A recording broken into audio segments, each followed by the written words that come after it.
जो भी अभी हाल फिलहाल में घटनाएं घट रही देश विदेश में, उसकी वीडियो आपने देखी। आइए आज समुंदर के गहरे राज को जानते हैं। वीडियो को लास्ट तक जरूर देखना। सबसे पहले हम डीप सी के बारे में समझते हैं, तो वहां का वातावरण और जीव जंतु जो पाए जाते हैं उसके बारे में देखते हैं। डीप सी समुद्र के सबसे गहरे हिस्से को कहा जाता है, जो सामान्यतः 200 मीटर से अधिक गहराई पर स्थित होता है। यह क्षेत्र समुद्र का वह हिस्सा है जहां सूर्य का प्रकाश नहीं पहुंच पाता और जहां पानी का दबाव अत्यधिक होता है। गहरे समुद्र की गहराई 200 मीटर से लेकर 11,000 मीटर तक हो सकती है, जैसे कि मरीन की सबसे गहरी खाई मारियाना ट्रेंच, जो लगभग 10,994 मीटर गहरी है। यहाँ सूर्य का प्रकाश नहीं पहुंचता, जिससे यह क्षेत्र पूरी तरह से अंधेरा होता है। यहाँ रहने वाले जीवों ने अंधेरे में जीवित रहने के लिए अनुकूलन किया है, जैसे कि बायोल्यूमिनेसेंस, यानी वे स्वयं प्रकाश पैदा कर सकते हैं। गहरे समुद्र में पानी का दबाव सामान्य समुद्र के मुकाबले हजारों गुना अधिक होता है। इस कारण यहाँ रहने वाले जीवों की शारीरिक संरचना भी इस दबाव को सहन करने के लिए अनुकूलित होती है। गहरे समुद्र में जीवन अत्यधिक विविध होता है, लेकिन इन जीवों के बारे में बहुत कम जानकारी है।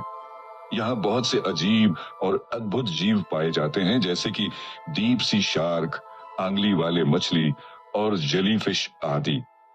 यही ओरफिश, एक लंबा और अजीब आकार का समुद्री जीव भी पाया जाता है, जिसका वैज्ञानिक नाम रेगलेकुस ग्लेसने है। इसे समुद्र का अजूबा और जायंट सर्पेंट भी कहा जाता है। डीप सी अपने साथ कई राज छुपाए बैठी है। गहरे समुद्र में प्रदूषण, जलवायु परिवर्तन और अन्य मानवीय गतिविधियों का असर पड़ सकता है। हालांकि इन क्षेत्रों में जीवन बहुत जटिल है, लेकिन यह पारिस्थितिकी तंत्र भी जोखिम में है। और फिश के बारे में जाने तो यह समुद्र के सबसे लंबे मछलियों में से एक है। इसकी लंबाई 10 मीटर 33 फीट तक हो सकती है और कभी-कभी इससे भी लंबी और फिश देखी गई हैं। और फिश का शरीर लंबा और पतला होता है और यह छड़ी जैसी दिखती है। इसके शरीर में बहुत ही लंबी पीठ की पंख, डोर्सल फिन होती है, जो लगभग इसके पूरे शरीर के ऊपर फैली होती है। इसकी आंखें छोटी होती हैं और इसके शरीर में बहुत ही सिल्की या चिकनी त्वचा होती है। और फिश सामान्यतः गहरे समुद्र में 200 मीटर से 1000 मीटर 3280 फीट की गहराई पर पाई जाती हैं। ये जीव आमतौर पर समुद्र के सतह के पास नहीं होते, लेकिन कभी-कभी तूफान या अन्य पर्यावरणीय बदलाव के कारण वे सतह पर आ जाते हैं। और फिश मुख्य रूप से छोटे मछली और प्लैंकटन खाते हैं। वे धीमे-धीमे तैरते हैं और अपना शिकार करते हैं। और फिश के बारे में यह धारणा रही है कि यह समुद्र के तल पर सबसे पहले दिखाई देती है और इसका लंबा आकार और अद्वितीय रूप इसे एक रहस्यमय समुद्री जीव बना देता है। और फिश को कई समुद्र तटीय समुदायों में समुद्र का सर्प या लंबी मछली के नाम से जाना जाता है।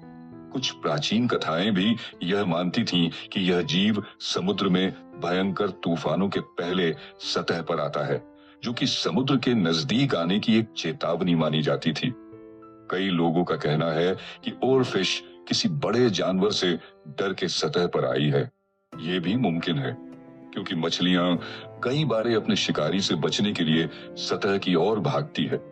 पर एक साथ कई समुद्री तट पर और भी घटनाएं सामने आ रही, जो कि यह बात को झुठलाती है कि मछलियां, कछुए और फिश, अंगुलर मछलियां किसी शिकारी की वजह से डरकर समुद्री तट पर आ रही, इसके पीछे कुछ और कारण है जो अभी स्पष्ट नहीं है।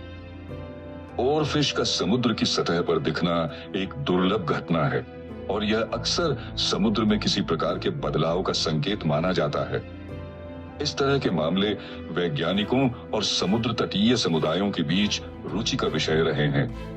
हालांकि अब तक यह पूरी तरह से सिद्ध नहीं हुआ है कि और फिश का सतह पर आना किसी विशेष आपदा या घटना का सटीक संकेत है। फिर भी कुछ प्रमुख घटनाएं हैं जहां ओरफिश सतह पर आईं और उसके बाद कुछ घटनाएं घटी। 2000 से अधिक वर्षों की ऐतिहासिक रिपोर्टों के आधार पर जापान में कई बार ओरफिश को समुद्र की सतह पर देखा गया है, खासकर भूकंप के बाद। 2010 में जापान के तट पर ओरफिश समुद्र की सतह पर देखी गई थी। कुछ समय बाद 2011 में एक बड़ा भूकंप आया जिसे 2011 सुनामी कहा जाता है। इस भूकंप के बाद एक विशाल सुनामी आई जिससे हजारों लोगों की जान गई और जापान के कई हिस्से तबाह हो गए। 2003 में कैलिफोर्निया के तट पर कई ओरफिश समुद्र की सतह पर दिखाई दी। इसके कुछ महीने बाद कैलिफोर्निया में भूकंप आया। इस बार भी ओरफिश के सतह पर आने को कई लोग भूकंप से जोड़कर देख रहे थे।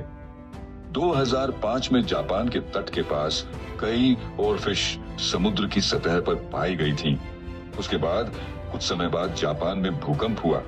यह घटना भी उस समय के स्थानीय समुदायों के लिए एक चेतावनी के रूप में देखी गई थी।